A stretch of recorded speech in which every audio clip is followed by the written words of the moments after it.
Señor esté con ustedes. Lectura del Santo Evangelio según San Juan.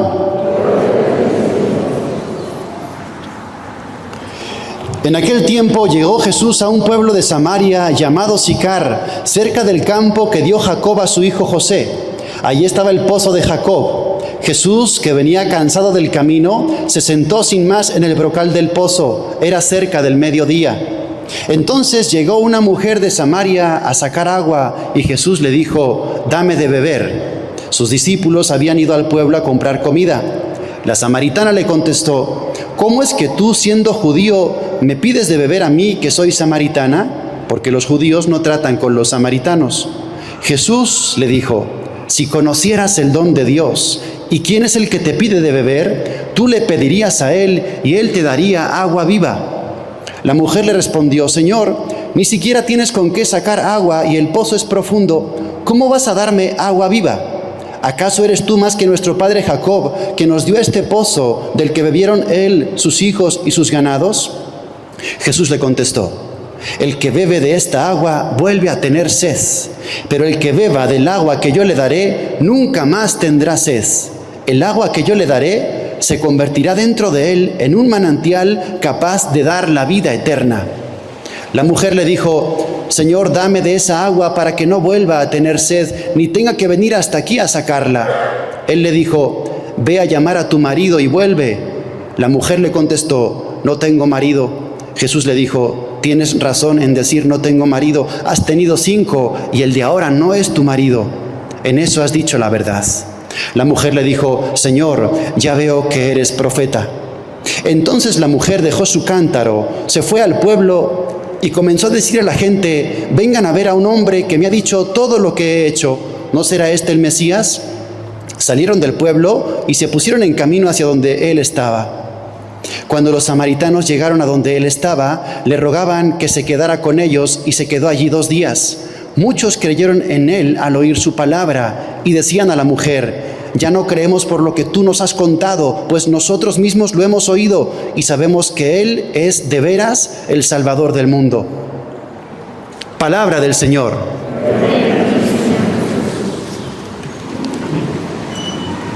Pasaje precioso, queridos hermanos, el encuentro de Jesús con la samaritana, que nos habla de la sed y el agua. ¿Qué es la sed? La sed es la reacción del cuerpo, la sensación del organismo ante la falta de agua. Todos lo hemos sentido alguna vez. Cuando el cuerpo está deshidratado, tiene necesidad de líquido, entonces hay un aviso, hay una señal de alarma. Es como si el cuerpo te estuviese gritando: «Dame de beber, te olvidaste de darme de beber, necesito beber». Algo así con el hambre. El hambre es la necesidad de comida, la sed es la necesidad de agua. Pero mira, hay una sed física, que es la del cuerpo, que se calma con el agua, y hay una sed espiritual, la sed del corazón, la sed del alma, que se sacia con amor verdadero, con amor auténtico. Y Jesús va a llevar a esta mujer con su conversación a descubrir su sed verdadera. No es tanto la sed física que se calma con el agua, sino le va a descubrir Jesús a esta mujer que la sed verdadera de su corazón es sed de amor auténtico. Un dato: ¿por qué esto sucedió a mediodía? ¿Te fijaste? Era muy raro que una mujer estuviese yendo al pozo a mediodía. Todas las mujeres del pueblo iban a primera hora del día, al amanecer, lógico, a llenar sus cántaros para hacer sus quehaceres. Se juntaban todas ahí en la mañanita, pero una excepción: no permitían que las mujeres de mala reputación se juntasen con todas, porque eran mal ejemplo para las jóvenes. Entonces tenían que ir en otro momento. Por eso esta mujer, con el solazo, a mediodía, va al pozo, porque posiblemente era una mujer de mala vida, de mala reputación, de mala fama. Por eso Jesús, de hecho, le pregunta: «Ve a buscar a tu marido». ¿Y qué le dice esta mujer? «No tengo marido». Y le dice Jesús: «Dices la verdad, has tenido 5 que no eran tus esposos, y el que tienes ahora, número 6, tampoco es tu esposo». Por eso esta mujer lo que tenía era falta de amor verdadero. Jesús le descubre su herida, Jesús le descubre su carencia. El amor falso, el amor malo le había secado el corazón. Le había secado el corazón.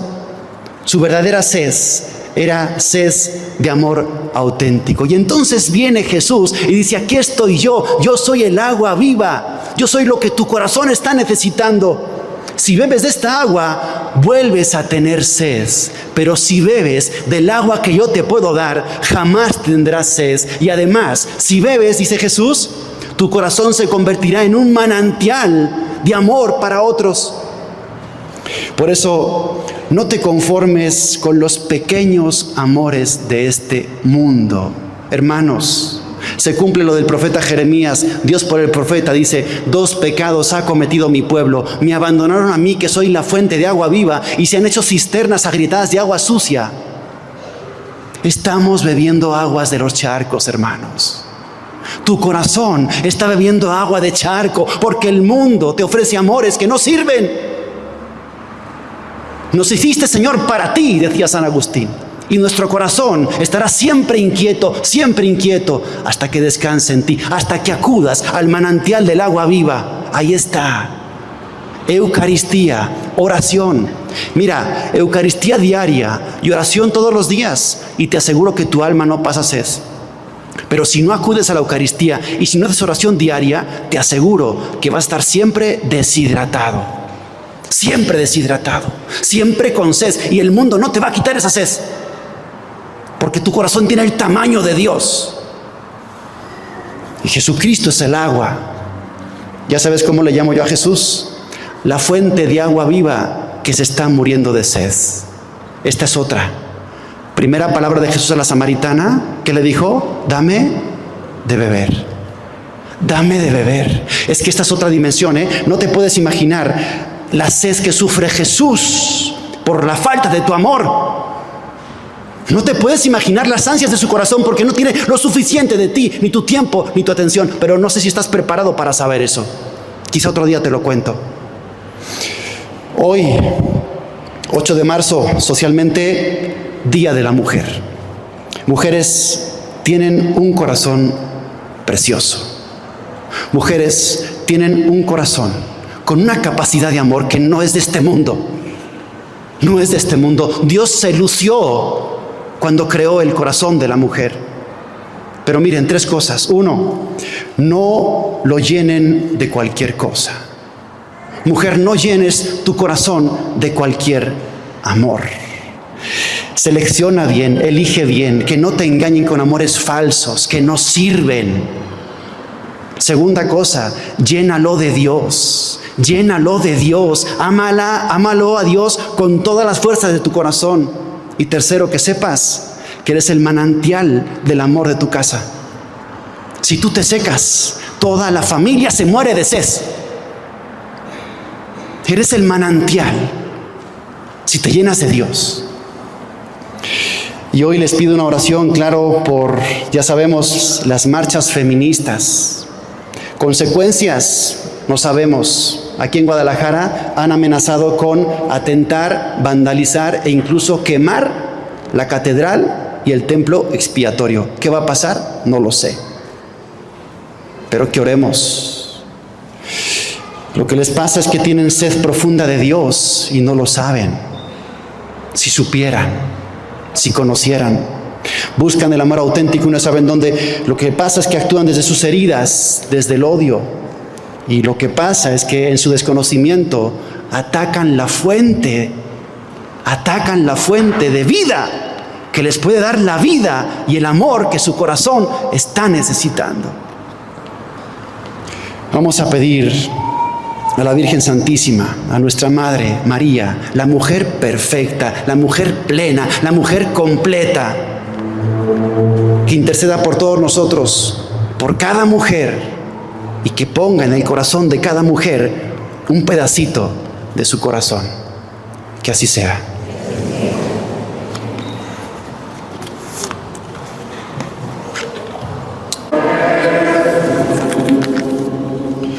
El Señor esté con ustedes. Lectura del Santo Evangelio según San Lucas. En aquel tiempo Jesús llegó a Nazaret, entró en la sinagoga y dijo al pueblo: yo les aseguro que nadie es profeta en su tierra. Había ciertamente en Israel muchas viudas en los tiempos de Elías, cuando faltó la lluvia durante 3 años y medio y hubo un hambre terrible en todo el país. Sin embargo, a ninguna de ellas fue enviado Elías, sino a una viuda que vivía en Sarepta, ciudad de Sidón. Había muchos leprosos en Israel en tiempos del profeta Eliseo. Sin embargo, ninguno de ellos fue curado, sino Naamán, que era de Siria.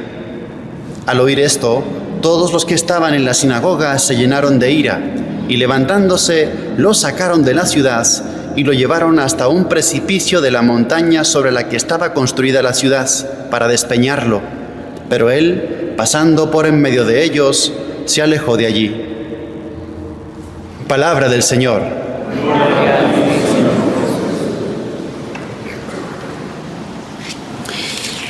A Jesús casi lo matan. Ha visitado Nazaret y sus paisanos se han enfurecido contra él porque les ha echado en cara la dureza de su corazón, porque teniendo tan cerca al Mesías no querían creer. Y les menciona Jesús la historia de Naamán, un pagano que, siendo un desconocedor completo de Dios, finalmente se encuentra con Dios y se convierte.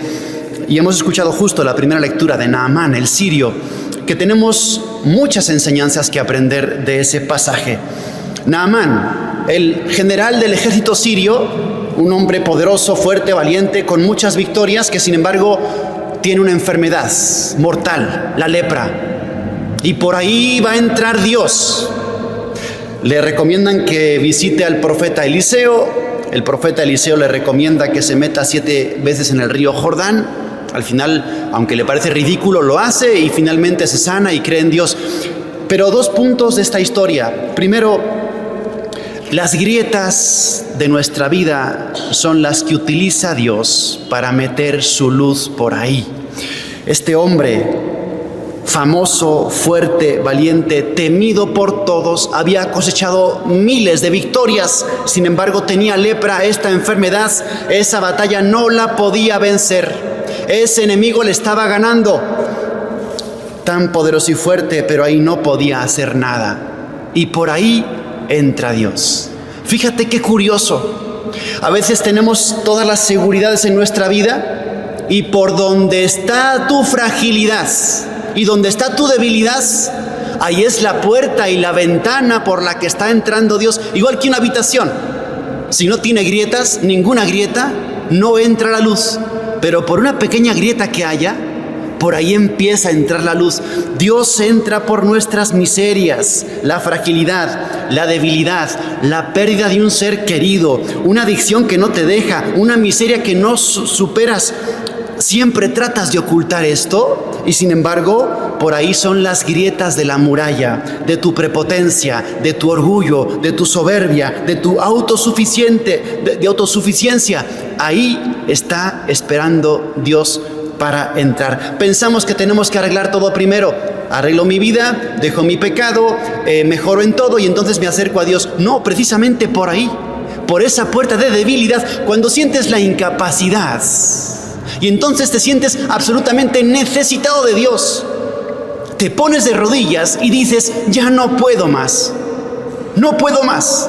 Justamente por tu fragilidad y por tu debilidad, ahí entra Dios. Porque la misericordia de Dios se une con nuestra miseria. La miseria y la misericordia se atraen.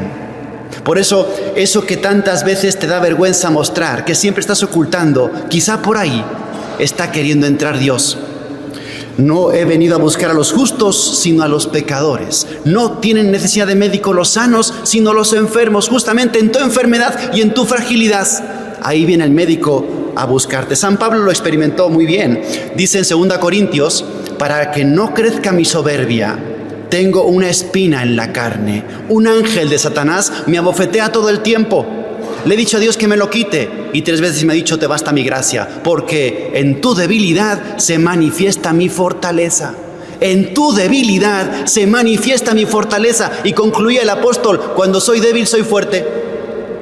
Cuando soy débil, soy fuerte. ¿Dónde está tu debilidad?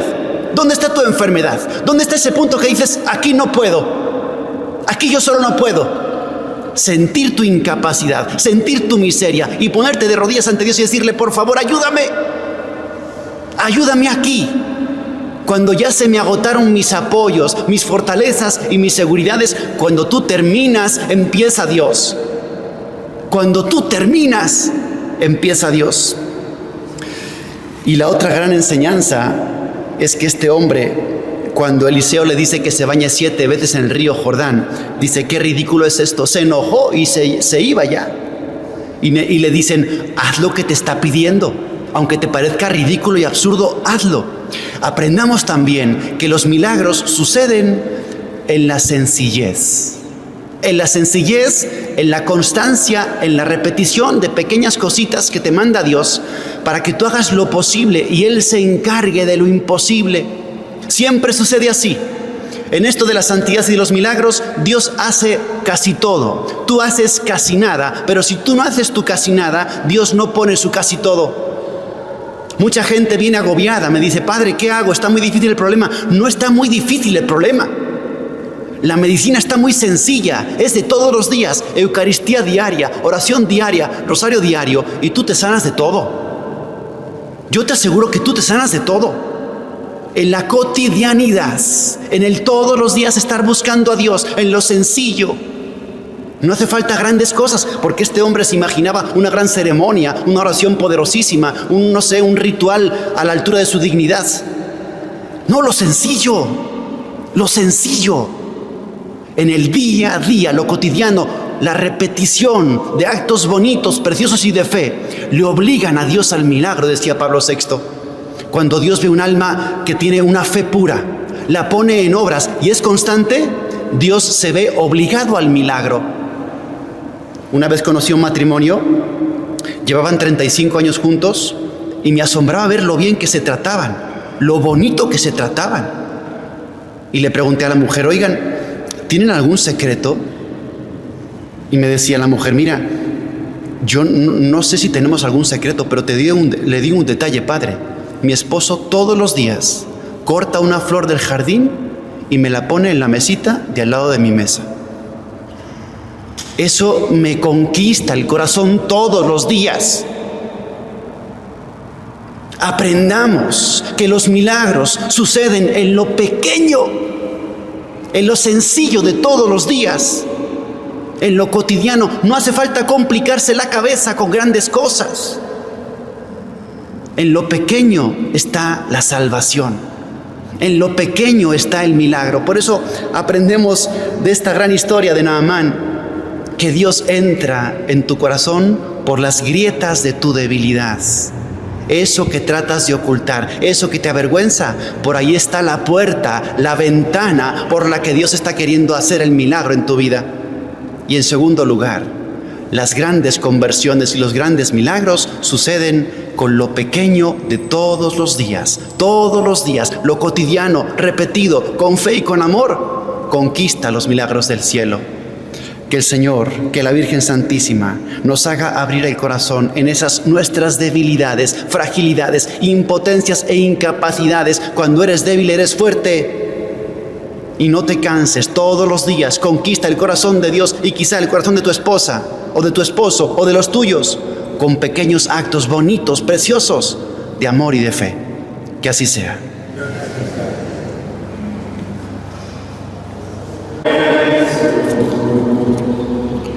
El Señor esté con ustedes. Lectura del Santo Evangelio según San Mateo.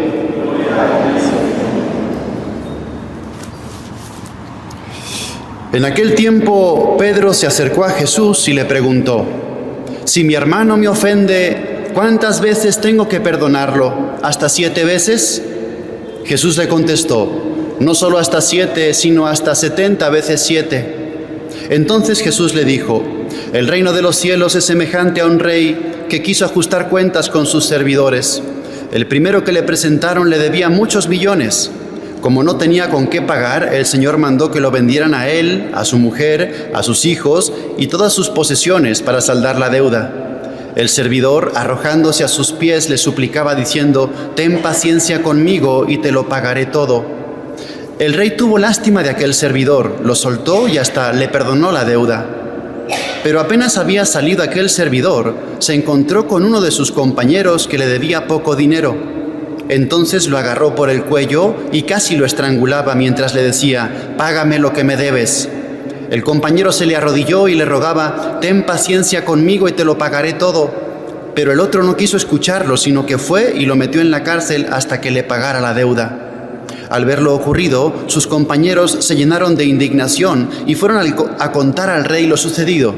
Entonces el Señor lo llamó y le dijo: «Siervo malvado, te perdoné toda aquella deuda porque me lo suplicaste. ¿No debías tú también haber tenido compasión de tu compañero como yo tuve compasión de ti?». Y el Señor, encolerizado, lo entregó a los verdugos para que no lo soltaran hasta que pagara lo que debía. Pues lo mismo hará mi Padre Celestial con ustedes si cada uno no perdona de corazón a su hermano. Palabra del Señor.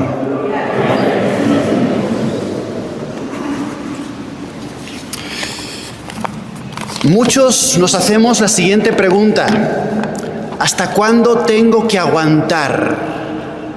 ¿Hasta cuándo tengo que soportar los maltratos y las ofensas? ¿Hasta cuándo debo de perdonar? Jesús nos da una lección impresionante en este evangelio. Empieza así este evangelio. Pedro le pregunta a Jesús: si mi hermano me ofende, Y es que cuánto duele una ofensa cuando viene de tu hermano, de alguien de tu propia familia, de alguien que amas mucho. No es lo mismo que te ofenda cualquiera de la calle, a que te ofenda uno de tu casa. Un hermano que ofende a otro hermano. Somos de la misma familia, llevamos la misma sangre, hemos compartido todo, hemos compartido la vida. ¿Por qué me ofendes tú? Un padre que ofende a su hijo: si soy carne de tu carne, si soy hueso de tu hueso, ¿por qué me ofendes tú? Un hijo que ofende a su padre o un hijo que ofende a su madre: si yo te di la vida, si yo me desviví por ti, si yo me desgasté por completo por ti, ¿por qué me ofendes tú? Un esposo que ofende a su esposa o una esposa que ofende a su esposo: si yo lo dejé todo por ti, yo dejé mi casa, yo dejé mis padres, me uní a ti para hacer una sola cosa, una sola carne, ¿por qué me ofendes tú? No es tanto la ofensa, es de quién viene la ofensa. ¿Por qué tú? Y Pedro dice: ¿cuántas veces, Jesús? ¿Cuántas veces debo de perdonar? A ver, ¿7 veces? Esto Pedro lo dijo porque en la antigua ley se leía que tenías que perdonar 3 veces, la cuarta ya no. Entonces Pedro, para dar ahí una buena sensación, era una buena marca, decir, bueno, 7, no 3, sino 7. Y Jesús le dice: no 7, 70 veces 7, o sea, ilimitado. Perdón ilimitado, aguante ilimitado. Y pone este ejemplo de la parábola del rey que le perdona a un servidor y luego ese servidor no le perdona a un compañero. El texto original está muy interesante. Dice que el servidor le debía al rey 10,000 talentos. ¿Sabes lo que son 10,000 talentos? Traducido en días de trabajo son 160,000 años de trabajo. Es una barbaridad. 160,000 años de trabajo, o sea, 4,000 vidas. Eso le debía el siervo al rey y se lo perdonó todo. Y el compañero le debía, dice el texto, 100 denarios, que son 3 meses de trabajo. Bueno, está descompensadísimo, pero es como decir: mira, Dios perdona así, yo te perdono así. Haz lo posible tú por perdonar hasta donde puedas. Hasta donde puedas. El estilo de Dios al recibir ofensas, el estilo de Dios de perdonar, y nosotros que intentemos llegar lo más alto posible, lo más alto posible. En cuanto a la paciencia, ¿Cómo es paciente Dios con nuestras ofensas? Imagínate simplemente a Cristo en la pasión. Todo el tiempo piensa en Cristo en la pasión. Golpes, puñetazos, pedradas, escupitajos, latigazos que despedazaron su cuerpo, la corona de espinas. Dice San Juan, mientras tanto Él callaba. Él callaba. Con mis pecados es igual, ¿eh? El Señor paciente, lo aguanta todo, lo soporta todo y calla, y calla, y calla. Entonces, ¿tú y yo hasta cuándo? Paciencia es padecer, es sufrir. ¿Hasta cuándo tú y yo tenemos que ser capaces de soportar y de aguantar lo que nos están haciendo? Y vamos a un punto muy concreto, el maltrato. Y si quieres más específico, en los matrimonios. ¿Hasta cuándo? ¿Hay que soportar todo? ¿Hay que aguantar todo? Pues mira, dice el Código de Derecho Canónico en el número 1153, si uno de los cónyuges pone en grave peligro espiritual o físico al otro o hace la vida común insoportable, quizá es el momento de poner un límite. Aguanta todo lo que puedas, soporta todo lo que puedas, como Cristo en la pasión. Pero no se está obligado, cuando llega a este punto, no estás obligado a tolerar el mal indefinidamente. Quizá no es conveniente que sigas permitiendo el maltrato, el daño grave así continuo. Quizá no debes seguir ahí. Soporta todo lo que puedas, aguanta todo lo que puedas, teniendo en cuenta esto. Porque mucha gente pregunta, Padre, ¿entonces qué? ¿Ilimitado? ¿Maltrato ilimitado?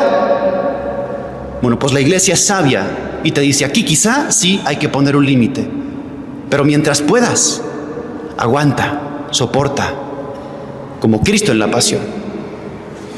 Y en cuanto al perdón, vemos la forma de perdonar de Dios, que es infinita, que es ilimitada. Dice el Papa Francisco, Dios no se cansa nunca de perdonar, lo perdona todo, absolutamente todo. Entonces Dios diciéndote, mira, yo perdono así, tú haz lo que puedas por llegar lo más alto posible. ¿Qué es perdonar? Perdonar es eliminar la deuda. Es decir, lo que te tengo que cobrar no te lo cobro. Perdonar es renunciar al derecho de venganza. Perdonar es decir, no te voy a pagar con la misma moneda.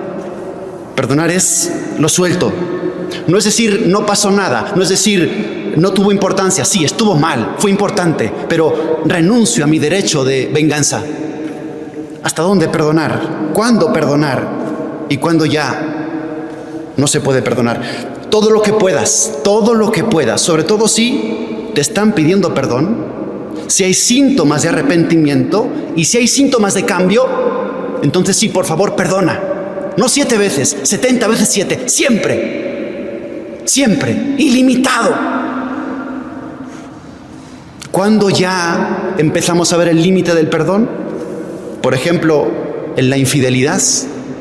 ¿Hay que perdonar? Mucha gente me pregunta, ¿hay que perdonar?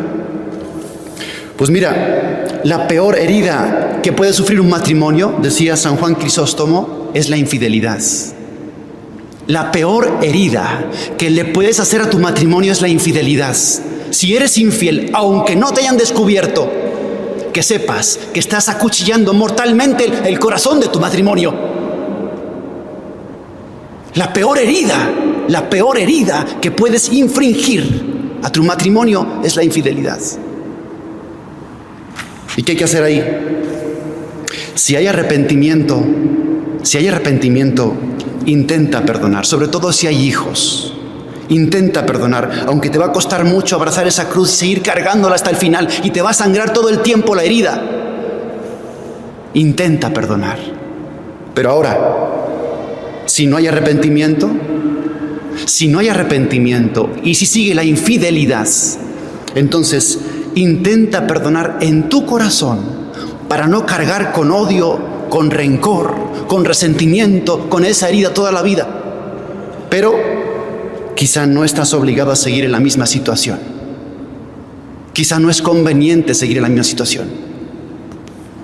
Porque si la infidelidad es repetida, si no hay arrepentimiento, si el engaño es constante y la confianza está destruida, pues quizá no sé si debes seguir ahí. Porque la reconstrucción del matrimonio requiere la colaboración de los dos. De los dos. Todo esto se debería de poder evitar, claro. ¿Sabes cómo? Con un noviazgo bien vivido. La gente se casa y tantas veces me toca escuchar: padre, a los 2, 3 años de casados, no sé con quién me he casado. No sé con quién me he casado. Claro, tanta pasión, tanta sexualidad. No sabes con quién estás. No sabes quién es. Y luego lleven los infinitos problemas.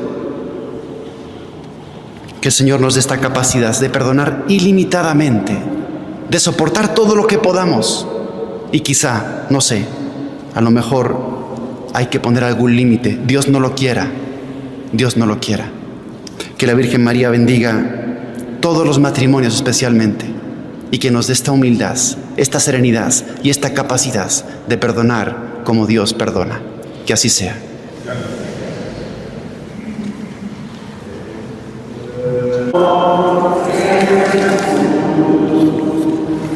El Señor esté con ustedes. Lectura del Santo Evangelio según San Mateo.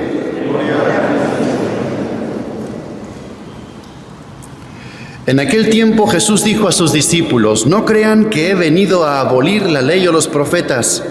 No he venido a abolirlos, sino a darles plenitud. Yo les aseguro que antes se acabarán el cielo y la tierra que deje de cumplirse hasta la más pequeña letra o coma de la ley.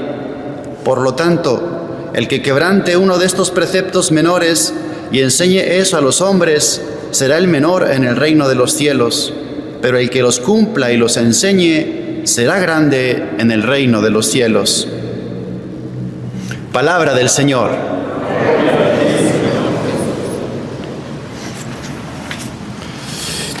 Atención a esta frase de Jesús. Yo les aseguro que antes pasarán el cielo y la tierra que deje de cumplirse hasta la más pequeña letra o coma de la ley. El cielo y la tierra pasarán, pero mis palabras no pasarán.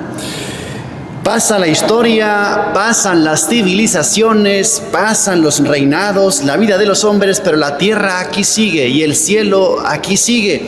Sin embargo, hay algo más duradero que la tierra y que el cielo, y son las palabras del Señor. Es la palabra de Dios. Hasta la más pequeña letra o coma. Fíjate qué exactitud, qué minuciosidad y qué radicalidad. Todo va a pasar, menos mi palabra. Todo va a pasar, menos mis promesas.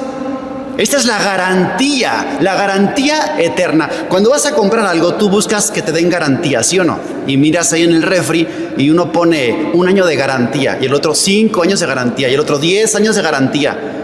Nos gusta la garantía que algo va a durar, pero realmente no dura. Los vendedores dicen, usted se va a morir y el refri le va a durar. Pero es mentira, son palabrerías. Pero es que lo que dice Cristo es cierto.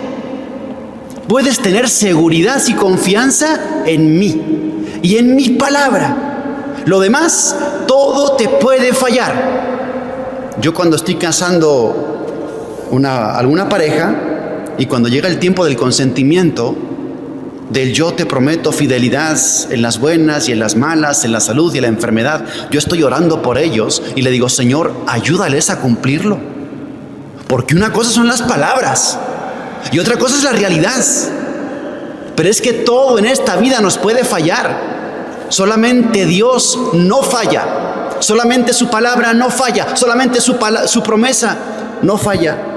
Te pueden decir 1000 palabras, dice Dios, pero mi palabra es la única que está asegurada. Te pueden decir 1000 promesas, pero mis promesas son las únicas que están aseguradas. Te pueden engañar, yo no te engaño. Te pueden fallar, yo no te fallo. Esta es la seguridad que tenemos los hijos de Dios. Hoy la gente vive con lo que tanta gente llama ansiedad, inseguridad, incertidumbre, inestabilidad. Y entonces, ¿ves cuánto sufre la gente con ansiedad? Preocupación constante por el futuro, pensamientos repetitivos que no se pueden detener, miedo a que algo ocurra, inquietud interior permanente, sensación de amenaza sin causa. Y entonces aquí viene Cristo con su palabra y dice: en mí sí puedes confiar, conmigo no debes tener miedo. Ejemplos de la palabra de Dios. Dice Jesús: el que escucha mis palabras y las pone por obra se parece a un hombre que ha construido su casa sobre roca. Vienen los vientos, atacan los ríos, vienen las tormentas y la casa no se cae porque está edificada sobre roca. Otro ejemplo, dice Hebreos: la fe en Dios es un ancla firme. Ancla firme. Ubicamos un barco en el mar. El ancla es una pieza de metal muy pesada que se tira, llega hasta el fondo, se engancha en el fondo del mar y ese barco no se mueve. Vienen vientos, tempestades, las olas lo golpean, el barco no se mueve. Otro ejemplo, el niño en los brazos del padre. Un niño en los brazos fuertes y seguros de su papá, viendo la vida desde arriba, está seguro, es su lugar seguro. Y dice y piensa: nada malo me va a pasar. Así es el que confía en el Señor. Como una casa edificada sobre roca, como un barco que está anclado, o como un niño que está en los brazos de su padre. En mí sí puedes confiar, yo sí te doy garantía. Garantía no de 10 años, ni de 25 años, ni de toda tu vida. Garantía por toda la eternidad, en sus palabras, en sus promesas. ¿Por qué lo de Dios tiene tanta garantía? ¿Sabes? Mira, hay varias cosas. Primero, su amor. Su amor es incondicional y su amor es indestructible. Dice la palabra en Isaías: aunque las montañas se muevan de lugar, mi amor por ti no se apartará jamás. Ahora dime, ¿quién te ofrece un amor así?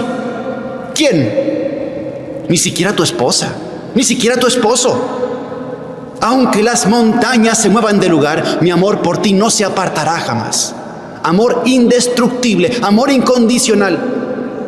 Segundo, la sabiduría de Dios nos da mucha confianza. Tú y yo no sabemos qué es lo que conviene. Dios sí sabe, en su sabiduría perfecta, qué es lo que más nos conviene. Tú y yo estamos engañados siempre por las sensaciones, los sentimientos, el corazón, el tentador. La sabiduría de Dios es perfectamente profunda y sabia y verdadera. Entonces, su amor, su sabiduría, su omnipotencia, Dios lo puede todo. Nada hay imposible para Él. Claro, cuando estás en los brazos de Dios, y los brazos de Dios son omnipotentes, entonces tu corazón descansa. Ahí está la paz. Ahí está, creo, yo no soy experto ni tengo el remedio, pero la medicina para la ansiedad. Confía en Dios. Confía en Dios. Yo me hago esta imagen. Es como cuando uno va en un tren y el tren avanza y el tren va hacia adelante y el tren va hacia su destino. Tú, dentro del tren, da igual que vayas sentado para adelante que para atrás, que saltes o que camines o que te arrastres por el suelo o que hagas lo que quieras. El tren avanza, el tren te lleva. Cuando uno está en el corazón de Dios, en el corazón de Dios, todo lo demás no importa. Estás seguro, estás segura. Por eso, cuánta confianza y cuánta seguridad nos dan estas palabras. Todo va a desaparecer, el mundo se puede hundir, pero mis palabras no pasan, mis promesas no pasan, mi amor por ti no se mueve. Confía en mí. Mira, todo lo que pasa en tu vida pasará porque Dios lo permita. No se mueve una hoja de un árbol sin que Dios lo permita. Todo lo que pasa en tu vida, Dios lo permitirá. Y si Dios lo permite, es por algo. Así que tranquilo, no te angusties por el futuro. Esto que se nos ofrece a todos, esta garantía que está ofrecida a todos, no todos la experimentan, no todos la viven. Hay que introducirse en el corazón de Dios. Está ofrecido el lugar seguro, pero no todos ya entraron en el lugar seguro. ¿Sabes cómo se entra? Con actos de confianza. Un acto de confianza es un ejercicio del alma en el que tú dices así, pero de todo corazón: Jesús, en ti confío. Jesús, en ti confío. Y lo dices una vez, y dos, y tres, y cuatro, y 1000 veces. Y entonces, haciendo ese acto de confianza, te introduces en el corazón de Dios, que es tu lugar seguro. Ejercicios de confianza, por ejemplo, también que digas: Dios mío, te entrego todo, mi pasado, mi presente y mi futuro. Tienes que hacer actos de entrega. Esto está ofrecido para todos, pero no todos lo disfrutan. Solamente el que hace ejercicios de confianza, actos de confianza. Jesús, en ti confío. Señor, te entrego todo, mi pasado, mi presente y mi futuro. Padre, me pongo en tus manos. Díselo muchas veces. Padre, mi vida en tus manos. Pero no lo digas de palabra. Pon el corazón en lo que dices. Experimenta lo precioso de confiar totalmente en Dios, y se te pasa la ansiedad, y se te pasa el miedo al futuro, se te pasa la incertidumbre y la inestabilidad. Porque entonces, aunque todos te fallen alrededor, y aunque el mundo se hunda, y aunque la tierra pase con sus cosas, Dios no te falla. Dios te protege, estás en sus brazos. Y con la Virgen María pasa algo igual. El corazón de la Virgen María, ella dijo en Fátima: mi corazón inmaculado será tu refugio. Un refugio en el que uno se introduce y está seguro, pase lo que pase, aunque se hunda el planeta. ¿Y cómo se hace este acto de confianza también? Justamente te metes en el corazón de la Virgen con un acto de confianza. La Virgen nos lo ofrece, está abierto, pero no todos entran. ¿No estoy yo aquí que soy tu madre? Cuando tú tomas a la Virgen realmente como madre, no teóricamente, no de palabra, porque todos somos cristianos bautizados y tenemos la Virgen por madre, pero cuando tú realmente adquieres conciencia de hijo y vives como hijo, entonces estás en el corazón inmaculado de la Virgen. Y sientes que te dice la Virgen: no estoy yo aquí que soy tu madre. ¿A qué tienes miedo? ¿Qué te preocupa? ¿Qué te aflige? Estoy aquí, soy tu mamá, soy la omnipotencia suplicante, despreocúpate. ¿Has sentido esta despreocupación? Yo te invito a que lo hagas. No simplemente que lo conozcas en teoría, sino que te introduzcas en el corazón de Dios, que te introduzcas en el corazón de la Virgen Santísima. Mi corazón inmaculado es tu refugio, tu lugar seguro. Vamos a agradecerle al Señor infinitamente que nos esté ofreciendo esta garantía fuerte de vida, en la que todos los miedos se esfuman, las inseguridades desaparecen, la inestabilidad ya no es inestabilidad, sino estabilidad. ¿Cuánto necesitamos esto en un mundo que está tan cambiante? Todos cambian, tu corazón cambia, los sentimientos cambian, todo cambia, menos Dios.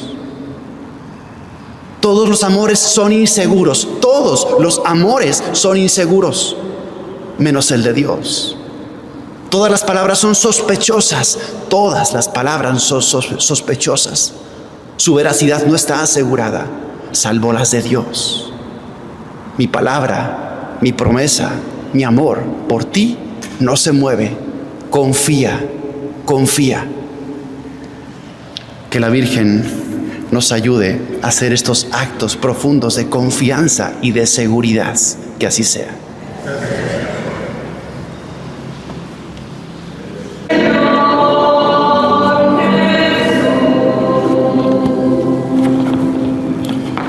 El Señor esté con ustedes.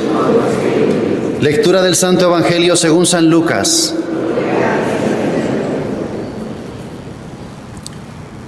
En aquel tiempo Jesús expulsó a un demonio que era mudo. Apenas salió el demonio, habló el mudo y la multitud quedó maravillada. Pero algunos decían: este expulsa a los demonios con el poder de Belcebú, el príncipe de los demonios. Otros, para ponerlo a prueba, le pedían una señal milagrosa. Pero Jesús, que conocía sus malas intenciones, les dijo: todo reino dividido por luchas internas va a la ruina y se derrumba casa por casa. Si Satanás también está dividido contra sí mismo, ¿cómo mantendrá su reino? Ustedes dicen que yo arrojo a los demonios con el poder de Belcebú. Entonces, ¿con el poder de quién los arrojan los hijos de ustedes? Por eso ellos mismos serán sus jueces. Pero si yo arrojo a los demonios con el dedo de Dios, eso significa que ha llegado a ustedes el reino de Dios. Cuando un hombre fuerte y bien armado guarda su palacio, sus bienes están seguros. Pero si otro más fuerte lo asalta y lo vence, entonces le quita las armas en que confiaba y después dispone de sus bienes. El que no está conmigo está contra mí, y el que no recoge conmigo desparrama. Palabra del Señor.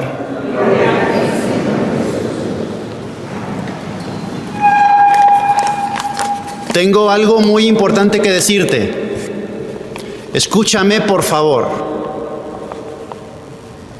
Si yo te digo esto y tú eres una persona adulta y madura, entonces me prestas atención. Suspendes todo, cierras los sentidos y te enfocas en lo que te voy a decir. Y entonces empieza el proceso de la comunicación. La comunicación entre el emisor y el receptor, que funciona así. Lo que yo tengo en mi corazón, yo lo encierro en una palabra. Esa palabra la pronuncio, sale de mis labios. La palabra va flotando, va viajando por el aire, entra en tus oídos. Tú escuchas la palabra como si fuera un paquetito. Yo metí lo que mi corazón tiene y lo meto en un paquetito que se llama palabra. La suelto. Llega a tus oídos, tú abres el paquetito y entonces llega a tu corazón y a tu entendimiento lo que yo tenía en mi corazón. Si yo te digo, te aprecio mucho, viaja la palabra, la escuchas y llega a tu corazón lo que yo tenía en mi corazón. Tengo algo importante que decirte. Escúchame, por favor. Y entonces empieza el proceso de la comunicación. Y lo que yo tengo en mí, lo puedo pasar a tu corazón y a tu entendimiento. Bueno, pues Dios ha pasado toda la historia intentando comunicarse con nosotros. Toda la historia. Si lees Antiguo Testamento, desde que Dios empieza a hablar, es un escúchenme. Escúchenme. Tengo algo importante que decirles, pero necesito que me escuchen, que abran sus sentidos. Lees Antiguo Testamento, es constantemente un escúchenme, escúchenme, escúchenme. De hecho, te reto a que me digas exactamente cuál es el primer mandamiento. No te lo sabes. ¿Cuál es el primer mandamiento? No. Lee Deuteronomio, escucha, Israel. Así empieza el primer mandamiento. Escucha, Israel. El Señor, nuestro Dios, es el único Señor. Amarás al Señor tu Dios. El primer mandamiento es escucha. Porque si no escuchas, se cancela el proceso de comunicación y no te puedo poner en tu corazón lo que yo traigo en el mío. Esto se hace más grave considerando que nuestro Dios no es palpable, no es visible, solo es audible. Nuestro Dios no es palpable, no es visible, pero sí es audible. Y se hace más grave todavía si consideras que lo que te tiene que comunicar es su amor infinito. Y son las instrucciones exactas y precisas para poder llegar al cielo y a la salvación. Entonces, si se cancela el proceso de comunicación, ese amor queda perdido. Y esa instrucción valiosísima queda perdida. Escuchaste la primera lectura. Está impresionante, impactante, dramática, conmovedora. Dije a mi pueblo, escuchen mi voz. Caminen siempre por el camino que yo les mostraré para que les vaya bien. Pero ellos no escucharon, ni prestaron oído. Caminaron según sus ideas, según la maldad de su corazón obstinado. Y en vez de darme la cara, me dieron la espalda. Les dirás y no te escucharán. Día tras día les envié mis profetas, no me quisieron escuchar. y que hemos rezado en el Salmo juntos. Señor, que no seamos sordos a tu voz. Que no seamos sordos a tu voz. Mira, te estás perdiendo lo mejor de la vida. Te estás perdiendo lo mejor de la vida porque estás sordo, estamos sordos a la voz de Dios. 3 causas de la sordera, 3 causas de sordera. Primera, no dedicas tiempo. Acéptalo. El tiempo que tú dedicas a ponerte a la escucha es mínimo, es insuficiente, son las migajas. Tú recibes mucha información durante todo el día, mucha información. Noticias, redes sociales, televisión. De Dios son contados los minutos. Primero, es muy poco tiempo. Primera causa de sordera es que no te pones en la fuente, en el emisor. Segunda causa de sordera es que a lo mejor sí dedicas un poco de tiempo, pero oyes, pero no escuchas. No estás atento. Estás distraído en 1000 cosas. La imaginación te vuela. Tienes demasiado ruido en la cabeza. Eso es un filtro. O sea, es poco tiempo primero. Y el tiempo que dedicas, que es insuficiente de por sí, tiene un filtro y te llega el 2% de lo que Dios te quiera comunicar, como mucho. Decía Santa Teresa, le dijo a Jesús una vez: Jesús, ¿por qué no le hablas a todos como me hablas a mí? Así, con ese cariño, con esa intensidad, con esa fuerza. Y le dijo Jesús: yo quiero, pero no puedo, porque tienen demasiado ruido en la cabeza. A ti que me escuchas, Dios te hablaría igual que a San Juan de la Cruz o a Santa Teresa de Jesús. Igual. Es la palabra con mayúsculas. No puede dejar de hablar. Si no percibes, si no escuchas, es porque tienes un filtro aquí en las orejas, en los oídos del corazón.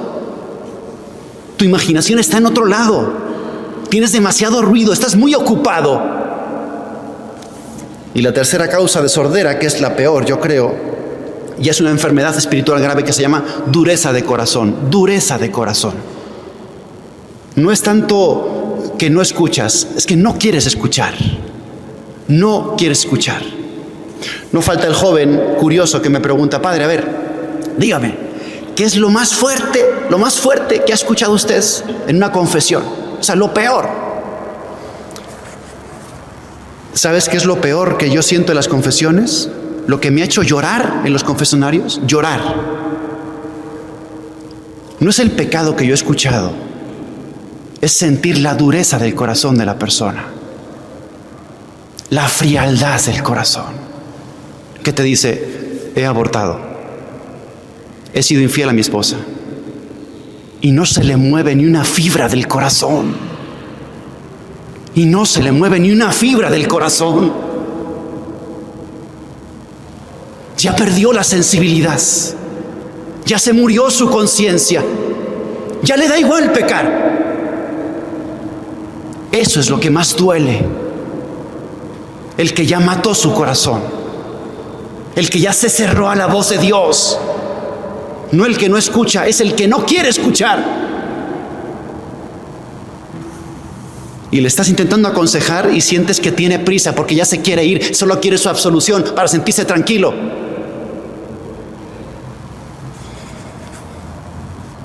Jesús dijo en el Evangelio que nuestra alma se parece a un palacio, a un castillo, en el que ha entrado el demonio. Se ha apoderado de tus bienes, entendimiento, memoria, voluntad. ¿Sabes lo primero que hace el demonio cuando entra en una casa, en un palacio, en un alma? Cerrar ventanas y puertas. La sordera espiritual, que no entre ni un rayo de luz de Dios. Cierra, totalmente cierra. Es la dureza de corazón, que es un demonio, Atento, porque si sientes síntomas de dureza espiritual, de corazón endurecido, tienes un demonio en ti.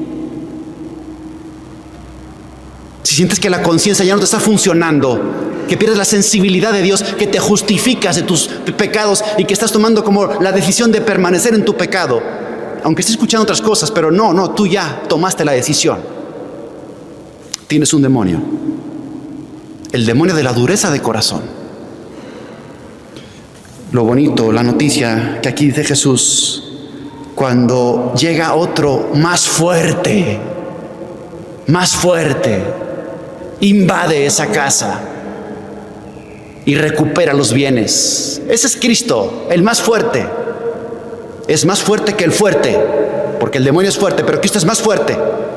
Entonces entra, invade a la fuerza, reconquista, me encanta esta palabra, reconquista, porque tu corazón es de Cristo desde el principio, desde bautizado, pero te lo han robado, se han apoderado. Entonces Cristo reconquista tu corazón y se apodera otra vez de lo que le pertenece. Vamos a pedirle al Señor en esta Cuaresma que no seamos sordos a tu voz, que no sea yo sordo a tu voz, porque me estoy perdiendo lo más precioso de la vida, porque no escucho, porque no dedico tiempo, porque tengo un filtro o porque tengo dureza de corazón. Y si es así, Jesucristo, te pido y te suplico y te ruego que reconquistes, aunque sea a la fuerza, mi corazón, porque yo quizá no te voy a abrir la puerta, estoy adormecido, estoy borracho, estoy drogado por el demonio, pero tú escucha mi oración, entra, invade, reconquista, vuelve a recuperar lo que te pertenece, para que yo escuche tu voz, Señor. Que así sea.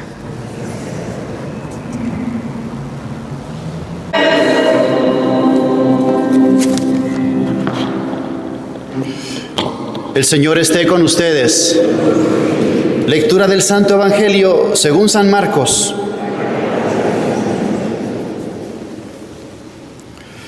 En aquel tiempo, uno de los escribas se acercó a Jesús y le preguntó: ¿cuál es el primero de todos los mandamientos? Jesús le respondió: el primero es: escucha, Israel, el Señor nuestro Dios es el único Señor. Amarás al Señor tu Dios con todo tu corazón, con toda tu alma, con toda tu mente y con todas tus fuerzas. El segundo es este: amarás a tu prójimo como a ti mismo. No hay ningún mandamiento mayor que estos. El escriba replicó: muy bien, maestro, tienes razón cuando dices que el Señor es único y que no hay otro fuera de Él, y amarlo con todo el corazón, con toda el alma, con todas las fuerzas, y amar al prójimo como a uno mismo vale más que todos los holocaustos y sacrificios. Jesús, viendo que había hablado muy sensatamente, le dijo: no estás lejos del reino de Dios. Y ya nadie se atrevió a hacerle más preguntas. Palabra del Señor.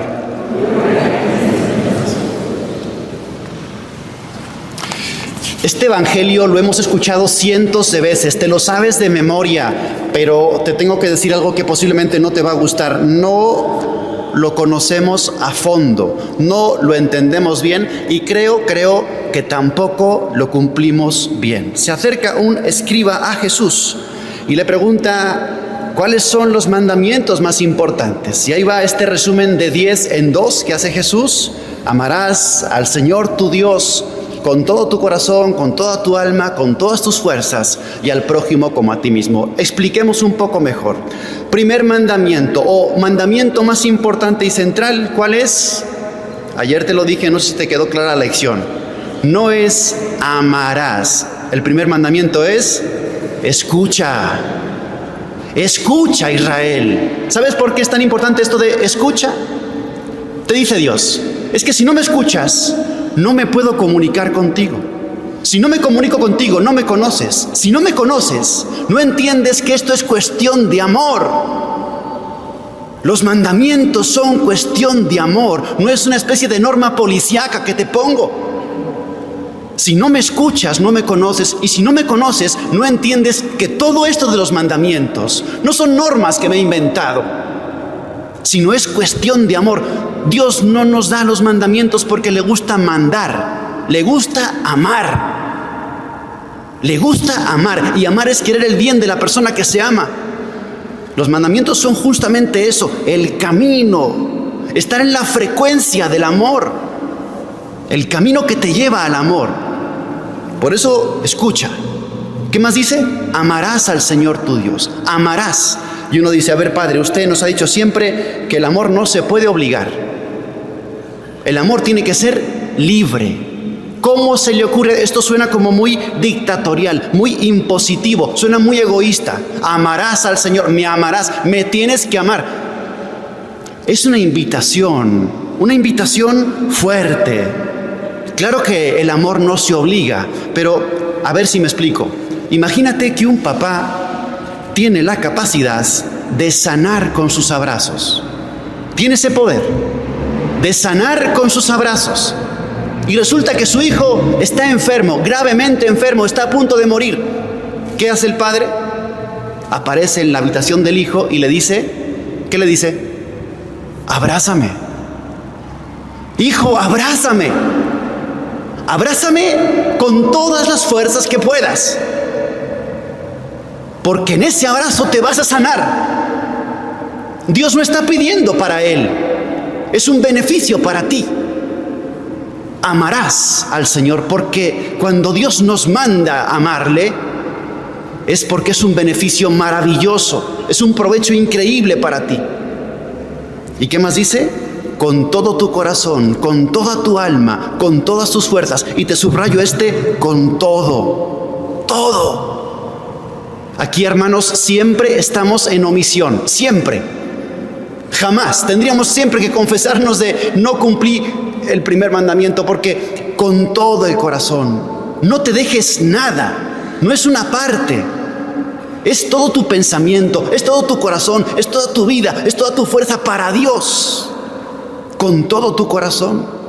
Y es que tiene la lógica de la justicia, porque míralo en la cruz. ¿Crees que Él se reservó algo por ti? Él dio hasta la última gota de su sangre por ti. Él se exprimió por ti. Claro, amor con amor se paga. Corazones divididos, dice Jesús, yo no los quiero, que cuando doy el mío, lo doy entero. Corazones divididos yo no los quiero, porque cuando doy el mío, lo doy entero. Y Dios se da del todo a quien se le da del todo. Vamos con el segundo, que creo que tampoco lo hemos entendido bien. Amarás al prójimo como a ti mismo. Prójimo, ya sabes qué es el prójimo, ¿no? El próximo, el cercano. Primera lección, empieza por los de tu propia casa. Porque somos, como dicen, candil en la calle y oscuridad en la casa. Eres buenísimo fuera, buenísimo. Eres un crack. Amable, generoso, atento, simpático, chistoso. Y llegas a casa, llegó el terremoto. Insoportable, una cara, unos gestos, unos ojos, unos gritos, unas palabras. A ver, hermano, no entendiste. Perdóname, no entendiste. Esto empieza por los de tu propia casa. Esfuérzate ahí primero y luego con los de fuera. Pero es que se ve que eres muy bueno para repartir comidas, hacer apostolados, ser generoso por allá. Y a los de tu casa los maltratas, te sufren. En tu casa te sufren y fuera te disfrutan. ¿Te parece bonito eso? Tu prójimo. Y esto de como a ti mismo, amarás a tu prójimo como a ti mismo. Esto está fatalmente entendido. Aquí yo ya estoy aburrido de escuchar la conclusión a la que llega la gente. ¿Ha escuchado esto de cómo voy a amar al otro si no me amo primero a mí? ¿Verdad? Y la gente se ha quedado con esta conclusión. Entonces me tengo que yo amar mucho primero. O sea, te equivocaste, hermano. No le has atinado nada. Porque esa conclusión es una forma elegante y católica de asegurar tu dosis de vanidad, de tu egoísmo, de tu narcisismo y de tu orgullo. Entonces, ¿cómo me tengo que amar a mí mucho primero? Mira, no se trata de eso. De hecho, la palabra de Dios no dice eso. Ahí te va. Juan 12:20. El que se ama a sí mismo se pierde.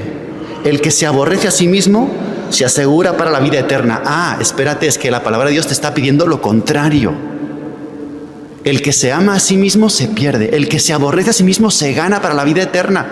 O Mateo 16:24. El que quiera venirse conmigo, que se niegue a sí mismo. Entonces, a ver, es que no hemos entendido bien. No hemos entendido bien. ¿De qué se trata? Se trata de que tienes que tratar al otro como te gusta que te traten a ti.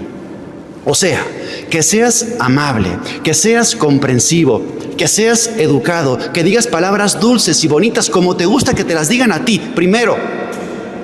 Segundo, haz las cosas para el otro como si fuesen para ti. Total, que vas a prepararle un sándwich a tu hermano o a tu papá, o piensa cómo te lo prepararías para ti. Así, bonito, rico, elegante,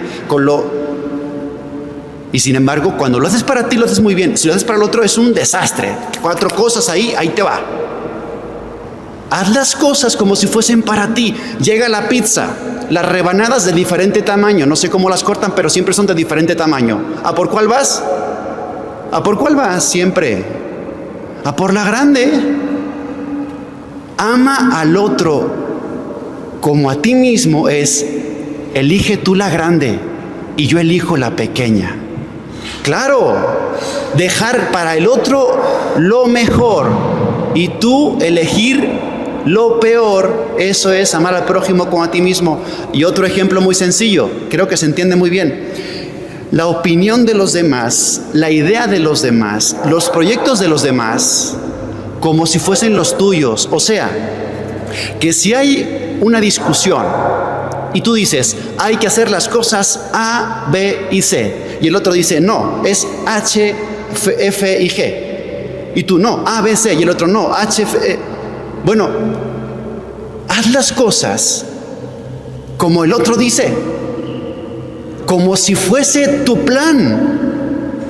O sea, haz el HFG como si fuera tu ABC, con la misma ilusión, con el mismo entusiasmo. Si uno dice, yo quiero ir a la playa, y tú, no, yo a la montaña, pues tú vas a ir a la playa, aunque no sea tu plan, y vas a estar en la playa como si estuvieses en la montaña. ¿Me explico? La idea del otro, el plan del otro, como si fuese así, con la misma intensidad y la misma ilusión y la misma alegría, como si fuese tu forma de hacer las cosas, como si tú lo hubieses planeado. Porque cuando tú lo planeas y tú lo haces muy bien, te encanta, te desenvuelves, estás ahí en tu salsa, como dicen. Pero cuando es la cuestión del otro y te toca hacerlo como lo hace el otro, lo haces a regañadientes. Entonces, de esto se trata, con esa ilusión, como si fuese tu propio plan. Todo se resume en amar. Primer mandamiento y el segundo, todo se resume en esta palabra que es amar. Es decir, olvidarte de ti mismo. Olvídate de ti mismo. Se nos está pidiendo morir a nosotros mismos en el fondo. Aprendamos a esto.